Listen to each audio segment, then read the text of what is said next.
আমরা যারা আমাদের সাংসারিক কাজ রেখে আমাদের বাচ্চার দেখাশোনা রেখে এই প্রচন্ড রূপের মধ্যে প্রতিবাদ করতে আসলাম, শুধু প্রতিবাদ আমাদের মুক্তি হবে না, আমাদের আশিক লেন নিয়েও আমাদেরকে প্রতিবাদ করতে হবে। আমরা সাময়িকের জন্য নয়, আমরা নতুনকে করি, আমরা একটু স্বভাব দেই যে কোনো ইসরায়েলি পণ্য আমরা ব্যবহার করবো না।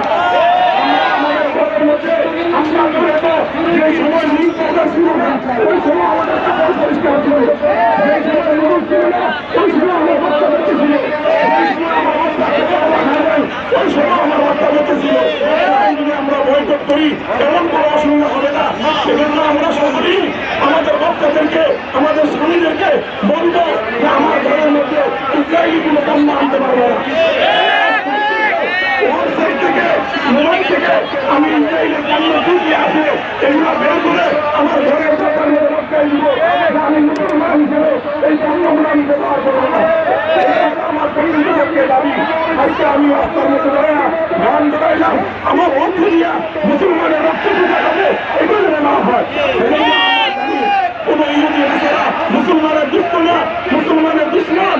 কয়েক ভারত, যে ভারত মোদী অসাই মোদী মুসলমানের রক্ত নিয়ে হোলি খেলা খেলছে রমজানের মধ্যে। এক রং খেলার উদ্দেশ্য করে মুসলমানকে তারা সময় মসজিদ বন্ধ করে মুসলমানকে আঘাত করছে, মুসলমানের গায়ে রক্ত ফেলাইছে। ওই মোদী সরকারের পণ্যগুলোকে আমরা বন্ধ করবো, সাহায্য আমাদেরকে আসবে।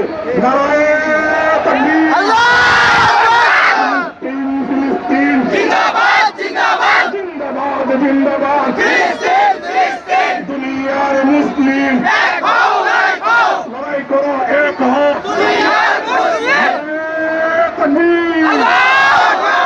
বদরের হাতিয়ার আরেকবার, বদরের হাতিয়ার